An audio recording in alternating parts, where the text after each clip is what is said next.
আসসালামু আলাইকুম। কেমন আছেন আপনারা সবাই? আশা করি যে যেখানে আছেন সুস্থ আছেন, ভালো আছেন। প্রিসাইজ পাবলিকেশন থেকে আপনাদের সবাইকে জানাচ্ছি স্বাগতম। আমাদের ধারাবাহিক ক্লাসগুলোর মধ্যে আজকের আলোচনা করব আমরা অ্যাসিড, ক্ষার ও লবণ, রাসায়নিক বিক্রিয়া এবং তড়িৎ কোষ। হ্যাঁ, এই টপিকগুলো থেকে অতি গুরুত্বপূর্ণ 5টি এমসিকিউ নিয়ে আমরা কথা বলবো। তো তাহলে চলুন আমাদের যে আজকের আলোচনা সেটি শুরু করা যাক। আজকে আমরা প্রথম যে প্রশ্নটা নিয়েছি সেটি হচ্ছে স্বর্ণের খাদ। স্বর্ণের মধ্যে যে খাদ মেশানো হয় বের করতে হলে কোন অ্যাসিড ব্যবহার করা হয়ে থাকে। আমরা জানি যে স্বর্ণকে গলানোর ক্ষেত্রে অ্যাকুয়া রেজিয়া নামক এক ধরনের মিশ্রণ ব্যবহার করা হয়, যেখানে থাকে নাইট্রিক অ্যাসিড আর হচ্ছে হাইড্রোক্লোরিক অ্যাসিডের মিশ্রণ। তো এই জায়গার মধ্যে আমরা যদি একটু খেয়াল করি, এর মধ্যে গুরুত্বপূর্ণ হচ্ছে আপনার নাইট্রিক অ্যাসিড। তো একক অ্যাসিড হিসেবে যদি আমরা বলি, এখানে সাইট্রিক অ্যাসিড আছে হবে না, টার্টারিক অ্যাসিড হবে না, নাইট্রিক আর হাইড্রোক্লোরিক আলাদা আলাদাভাবে আছে, তার মধ্যে গুরুত্বপূর্ণ হচ্ছে নাইট্রিক অ্যাসিড।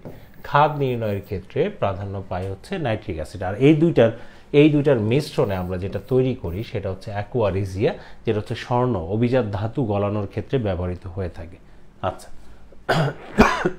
সরি। এরপর দেখেন সোডিয়াম অ্যাসিটেট। সোডিয়াম অ্যাসিটেট মূলত জৈব অ্যাসিডের একটা লবণ আর জৈব অ্যাসিড এর মার্কা হচ্ছে COOH। যেমন ধানের শীষ থাকলে আপনারা ধরে নেন, হ্যাঁ, মানে হচ্ছে বিএনপি, নৌকা থাকলে আওয়ামী লীগ, ঠিক তেমনি COOH এটা থাকলে আমরা বুঝে নেব এটা জৈব অ্যাসিডের মার্কা। তো জৈব অ্যাসিডের মার্কার এখানে যে এইচটা, সেটাকে যদি ধাতব কোনো কিছু দিয়ে প্রতিস্থাপন করা হয় তখনই সেটা লবণ হয়ে যায়। তো বলছে সোডিয়াম অ্যাসিটেট, তাহলে লাগবে ইথানোইক অ্যাসিড CH3 বা অ্যাসিটিক অ্যাসিড COOH। এইখানে যে এইচটা সোডিয়াম দ্বারা রিপ্লেস করলেই হয়ে যায় CH3COONA, তাহলে এটা হয়ে যায় সোডিয়াম অ্যাসিটেট। তাহলে এটা কোথায় আছে?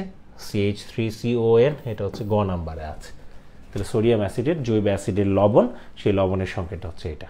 ঠিক আছে, এইভাবে হয়। আসলে আমরা যারা নন সায়েন্স ব্যাকগ্রাউন্ডে তাদের আসলে এগুলো আসলে ওইভাবে পড়া হয়নি, এর কারণে অনেক সময় কঠিন লাগতে পারে, তাই কিছু সংকেত মুখস্থ আমাদের রাখতে হবে।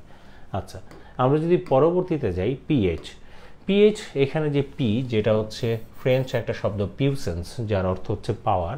এই পাওয়ারটা হচ্ছে কার? হাইড্রোজেনের। অর্থাৎ হাইড্রোজেন বিয়োজিত হলে মানে আপনার এর যে ঋণাত্মক যে লগারিদম, সেটাকে আসলে পিএইচ বলা হয়, এবং এর মানের মাধ্যমে আমরা অম্ল ক্ষারকের মধ্যে পার্থক্য তৈরি করতে পারি।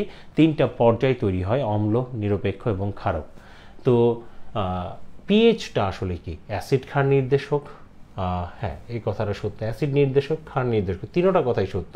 4 নম্বরে আছে অ্যাসিড ক্ষার নিরপেক্ষতা নির্দেশক, তার মানে তিনোটাই তো এক জায়গায় আছে, তাহলে এটা হচ্ছে মোস্ট অ্যাপ্রোপ্রিয়েট। কথা কি বুঝে গেছে? তো অ্যাসিড নির্দেশক ওইটা দেখেই দাগাই দিব, বিষয়টা কিন্তু এমন না। কেমন? আচ্ছা, একটু ভালো করে দেখে শুনে তারপর দাগাতে হবে। ক্ষরপানি, আমরা জানি যে আসলে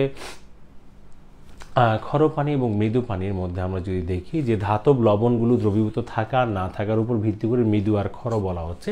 ক্ষরপানির মধ্যে বাইকার্বনেট জাতীয় যে লবণ, সেটা আসলে দ্রবীভূত থাকে। তো এখানে যার কারণে সাবানে ফেনা আসলে ওইভাবে উৎপন্ন হয় না।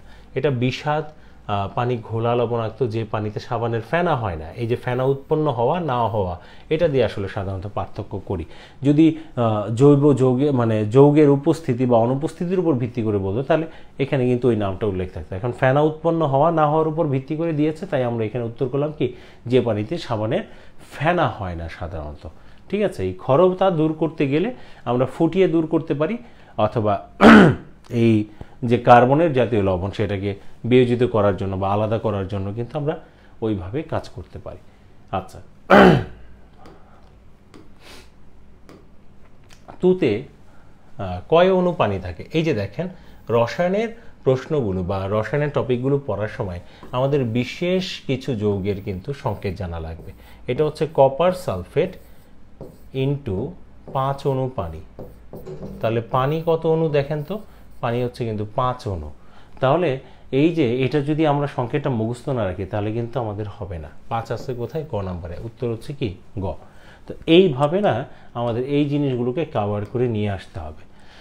বিসিএসে প্রিলিমিনারি পরীক্ষায় প্রায় পরপর তিনবার একই টাইপের প্রশ্ন হয়েছে যে জারণ প্রক্রিয়া কোথায় সংগঠিত হয়, তড়িৎ কোষের কোথায় সংগঠিত হয়। একটা তড়িৎ কোষ এক প্রকোষ্ঠ বিশিষ্ট একটা তড়িৎ কোষ, যার মধ্যে থাকে অ্যানোড ক্যাথোড থাকে, এবং যৌগ যখন দ্রবীভূত হয় ঋণাত্মক যে অংশটা সেটা হচ্ছে ধরেন এই প্রান্তে এসে ইলেকট্রন ছেড়ে দেয়, আর ধনাত্মকটা এই পাশে গিয়ে ইলেকট্রনটাকে কি করে, গ্রহণ করে। তো এই পাশে হচ্ছে গ্রহণ আর এই পাশে হচ্ছে ত্যাগ।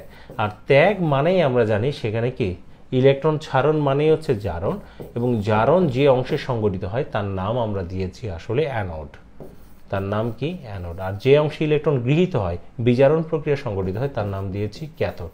তো আমাদের এখানে বলছে জারণ প্রক্রিয়া মানে ইলেকট্রন ছাড়ন প্রক্রিয়া কোথায় সংগঠিত হয়, অ্যানোডে।